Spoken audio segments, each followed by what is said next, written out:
Welcome to the Everton News Daily. MP Ian Byrne has submitted an early day motion on Everton's points deduction, this hoping to get ahead in the Houses of Parliament. Byrne has called the decision to deduct Everton Football Club 10 points wholly unjust. He's asked for a suspension while this is looked at. Listen, this was always going to happen, I think. Such has been the outcry of a disproportionate penalty given to Everton. I get it. I get that people see Everton have broken some rules, and there is some people who are like, just get on with it. But like we've said consistently since Friday, is this really the worst thing that has ever happened in the Premier League? Is it going over by 19.5 million? I don't think so. I think there's been much worse things that have happened, and therefore Everton have been awarded the harshest ever penalty given to a Premier League football club. So it's going to attract this. Everton are obviously trying to defend their position. They've started the appeal process. And I think this is good. This is heading towards a independent regulator territory, which I think for every football fan, not just Evertonians, I think it's needed. The Premier League for too long have been able to do whatever they wanted.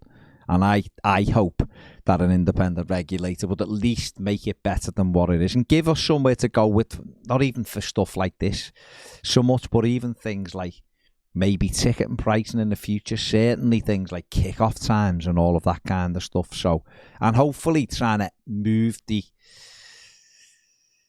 league to be a little bit more of a fairer playing field than what it is. We'll wait and see, but certainly Ian Byrne has submitted this early day motion, and we'll have to wait and see where that takes us.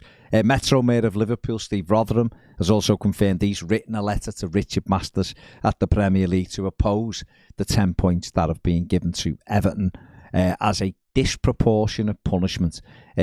Steve Rotherham, who is a well-known Liverpool fan, said, everyone who knows me knows I'm not an Evertonian, but this certainly doesn't fit the crime, this punishment, and it needs looking at, and he's called for an independent regulator as well. So more and more pressure being placed on the Premier League for that regulation. So I hope it continues and intensifies over the next few days.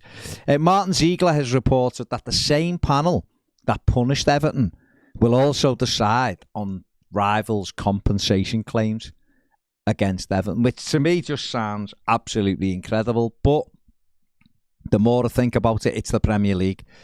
People can say it's an independent commission. They were chosen by the Premier League. This is mad. It is. There is a little bit of Better Call Saul about this, in all fairness. No win, no fee, and all that stuff of pure chances trying to get more money. I don't know whether there is anything in it. It's been dismissed by some legal people, saying it's wildly optimistic to think that these clubs will get compensation because it's such a difficult thing to prove. And in some of the teams' cases, you're talking merit places of like an award of £2 million or whatever. Listen, if you're those clubs and someone says, why don't we make a claim, see if we get anything? Of course you'd say, okay. The problem with that is you're opening Pandora's box to this continuing, this moving forward, people suing retrospectively for other things. Once some clubs begin to do that within the league and sue other stakeholders, then it is open season. We're seeing lots of stuff coming out today. I mean, Manchester City stuff has come out today. All of the rules that they've broken have been listed today. More on Chelsea, they're getting recommended to the Premier League Independent Commission. Tottenham, stuff about Spurs using an agent, and for the Jermaine Defoe deal, they could get up to 10 points. Deducted this one report today because it carries a harsh penalty. We'll have to wait and see. And this is, I don't really think this was a box the Premier League wanted to open, but they've opened it, and it does feel like open season on everything now. Simon Jordan has said regarding the claims against Everton, these claims won't go anywhere because there is little or no validity to them in terms of how can you prove something? How can you prove that because Everton were trying to build a new stadium that impacted Leicester or Leeds or Burnley? I don't know. we'll wait and see. I don't know. It does seem a bit of a mad one. But like I said, it does seem like once this is out there, you can't shut the box then. I think you'll see lots of teams going after different clubs. Ped said a few times, if these are trying to sue us, then why don't other clubs sue us? We beat Arsenal last year. It could have cost them the title. Why don't they come and sue us? And other clubs, why don't we sue different clubs for things that have happened in the past? It's just open season. So, moving on from that, Vitaly Mykolenko played for the Ukraine last night as they drew 0-0 with Italy. Had a fine game. Lots of people saying he was man of the match. Ukraine, there was a very, very contentious moment in injury time where Mudryk was taken out, was clipped, shall we say. I've watched it lots of times. It's difficult to say whether it was definitely a penalty. I know a lot of people think it was a penalty and the Ukraine were denied. The fact it should have, in my opinion, the referee should have probably looked at it, but I've looked at it from a few angles and I can't make my mind up. That would have given Ukraine the opportunity to score the pen and qualify for Euro 2024. They didn't give it, and Italy ended up qualifying for Euro 24 with that 0-0 draw. It now means that the Ukraine will have to qualify through the playoff system. So Mykolenko still has a chance to get to Euro 2024. Jordan Pickford played for England as they drew 1-1 with Macedonia. He saved the penalty only for the rebound to be put in there, but England had already qualified by virtue of beating Italy a few months ago. So, but another game for Pickford there.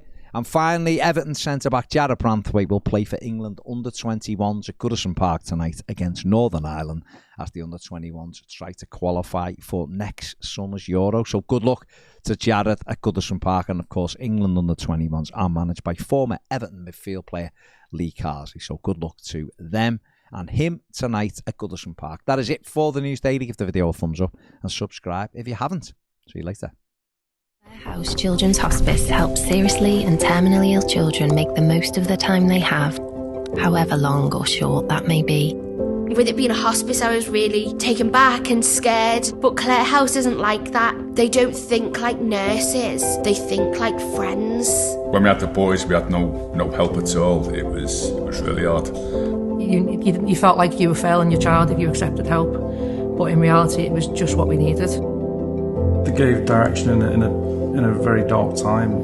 We turned up a shell of a person really, and we were given a home. Clare House to me means family. It's like having a second mum to him.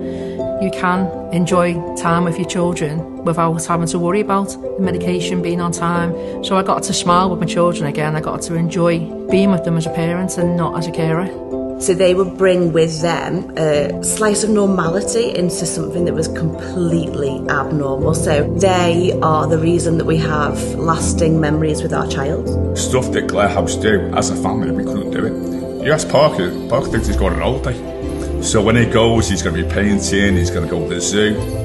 So this kid just smiles all the time, which ironically keeps us going. We haven't got very long with him, but we're going to enjoy what we have got. There's nothing that this boy doesn't enjoy doing, and they enhance everything for him. Clare House allows special memories to be made. And when your child isn't here anymore, and memories are all you've got, they're even more important. This Christmas, please give to Clare House. Just visit clarehouse.org.uk/Christmas to donate.